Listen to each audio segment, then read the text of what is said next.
Bonjour à tous. Il y a des parents, des enseignants, des gens qui pensent qu'il y a des mauvais enfants.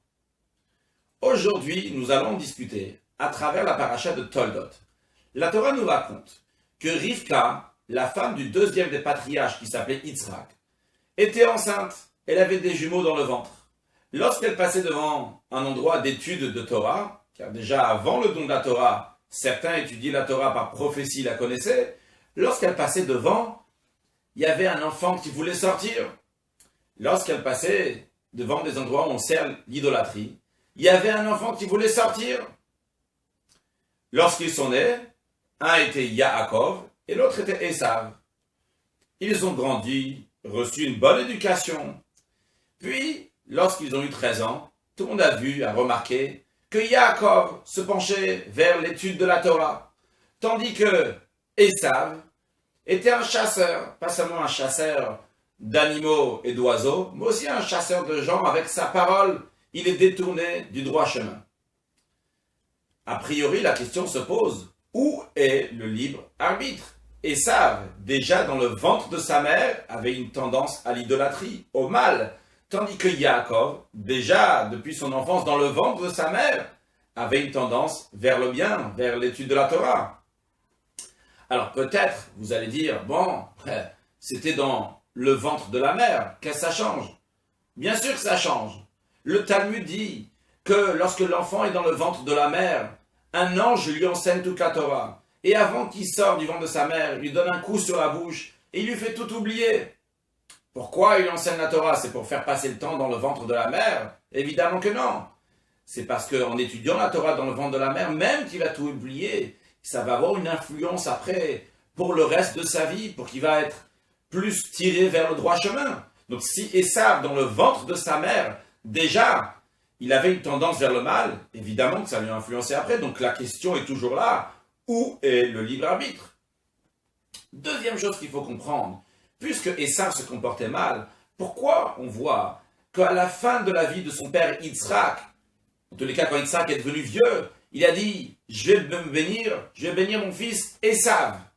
Il savait que Esav se comportait mal. Pourquoi il n'a pas béni Yaakov? Yaakov a fait une certaine ruse de manière que ce soit lui qui prenne les bénédictions. L'explication est la suivante. Maïmonide nous apprend que Dieu a créé deux sortes d'êtres humains. Un être humain qui s'appelle Achassid Améoulé, le pieux, c'est-à-dire quelqu'un que par nature, il a envie de faire du bien. Une deuxième sorte de personne Dieu a créée, ce qui est la majorité d'ailleurs, c'est Akovesh et Yitzro, celui qui doit toujours vaincre son mauvais penchant. En autre mot, cette personne-là envie le mal. Mais attention, quand on dit il envie le mal, ça ne veut pas dire qu'il a fait du mal. Et à plus forte raison, cela ne veut pas dire qu'il est mauvais. Il envie du mal, il a une tendance vers le mal. Pourquoi Dieu l'a créé d'une telle manière? Justement, pour qu'il va montrer ses capacités. Que même qu'il a une envie pour le mal, pour les choses que Dieu a interdites, quand même il fait la volonté de Dieu. Ça c'est beau. Ça c'est encore plus particulier que celui qui envie le bien, envie d'étudier la Torah et faire les commandements de Dieu naturellement. Un jour, un jeune homme de Bruxelles s'est approché du judaïsme par l'émissaire du rabbi à Anvers et après un moment, il lui a dit, écoute, Rav, j'ai un problème. Je fréquente une fille non juive et je veux me marier avec elle. Je sais, c'est pas ce qu'il faut faire, mais c'est plus fort que moi. L'émissaire du rabbi l'a pris chez toutes sortes de grands rabbins qu'il y avait à Anvers et tous lui ont expliqué la punition, la gravité. Ça n'a rien fait. Alors l'émissaire du rabbi lui a dit, tu sais quoi? Viens, on va aller à New York, on va demander au rabbi. Tous les dimanches, le rabbi donnait $1 à chacun qui passait devant lui pour mettre à la charité. C'était un moment aussi pour pouvoir dire un petit mot. Il est passé, il a dit au rabbi, je connais une fille non juive et on veut se marier ensemble. Qu'est-ce que le rabbi lui répond? Une réponse inattendue. Il lui dit, je suis jaloux de toi. Vous pouvez vous imaginer ce qui se passe dans la tête de ce jeune homme? Le rabbi s'explique. Dieu, il a confiance en toi. Et c'est pour cela qu'il t'a donné une si grande épreuve. Une épreuve, c'est comme une échelle, pour pouvoir monter encore plus haut. moi, je n'ai pas eu le mérite d'avoir cette épreuve. Ce jeune homme qui a entendu ces mots sincères qui sortaient de la bouche de vérité du rabbi a commencé à pleurer et a décidé de se marier avec une fille juive. Il a fondé un foyer juif. On voit ici qu'une épreuve, c'est pour monter encore plus haut.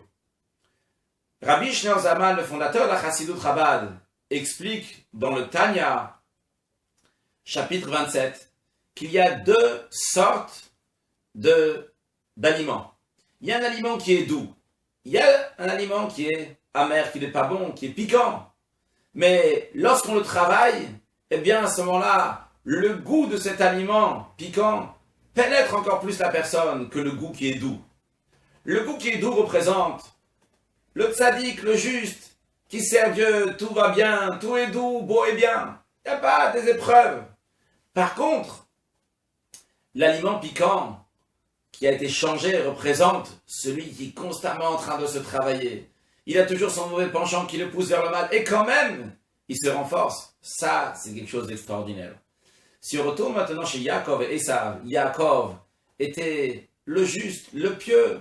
Pas d'épreuve. Il a envie de faire le bien, il a envie de faire la volonté de Dieu. Esav, il avait un potentiel extraordinaire, encore plus que le potentiel de Yaakov.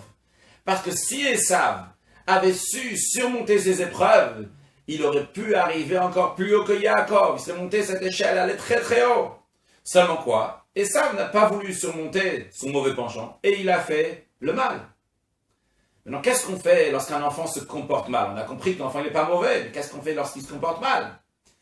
Eh bien, il faut développer le bien qui est dans lui. Le dire, même des bonnes paroles sur les bonnes choses qu'il fait. Yitzhak, le père de Esav, c'est ce qu'il a voulu faire aussi en lui donnant les bénédictions grâce auxquelles il va pouvoir après changer le monde positivement. Mais Dieu savait que Esav ne pouvait pas recevoir ces bénédictions. Parce que uniquement Yaakov, que lui étudiait la Torah, avec l'étude de la Torah, en recevant ces bénédictions, il pourra concrétiser ces bénédictions et changer le monde. Mais Esav, qui n'étudie pas la Torah, même si on va lui donner des bénédictions, il ne sera pas s'en servir comme il faut.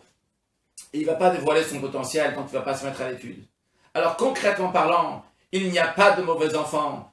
On est tous bons, il faut juste dévoiler le potentiel qui est dans nous. Des fois, on a un mauvais penchant et il faut surmonter ce mauvais penchant. Dieu va nous aider à le faire et sans aucun doute, par cela, on amènera à la venue de Mashiach très prochainement. Une excellente journée.